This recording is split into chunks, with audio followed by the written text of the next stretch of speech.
the reason I think I became an actor was kind of because of Arthur Miller, you know, because my father was a salesman, and I read Death for Salesman when I was like 14 and fell in love with the play, and then the idea of theatre and the fact that this man had written this play, you know, back in 1947 or 8 when he wrote it. I think it was produced in 49, and that I could have such a connection with it, you know, coming from Fife in Scotland, and I was kind of gripped by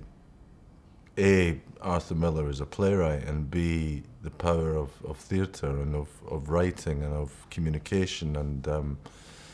you know, and then I started to do plays at school, and I've always loved Arthur Miller as a playwright, and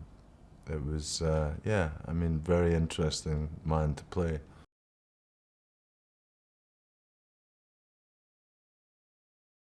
It's a little story, you know, unknown story really about this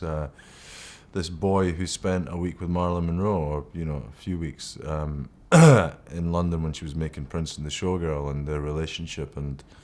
you know, that private relationship they had, and you know, it reveals a side of Marilyn Monroe that we don't know about, and you know, all these great iconic characters in the story, you know, Laurence Olivier and Vivian Leigh, and you know, Marilyn Monroe and Arthur Miller. So I think it's a fascinating story and a fascinating time in our history as well.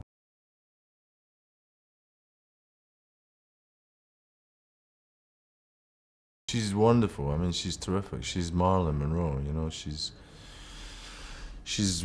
done an extraordinary job, I think. You know, and she has whatever she has, and so I don't know Michelle terribly well, but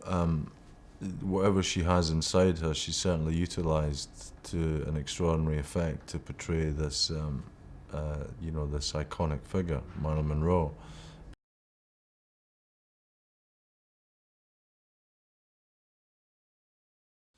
I think that it's fresh, and that it's not been told before. No one really knows this, and it's seen through the eyes of this, you know, this young man who had this very special, intimate, it's very surprising relationship with the biggest screen actress in the world, and that she shared these moments, these private moments with him, and they had this kind of intimate relationship with each other, and all the madness happens around them, and they have this very unusual coupling for a brief moment in time, and it's always fascinating to look back at these periods of history, and reveal something new about it.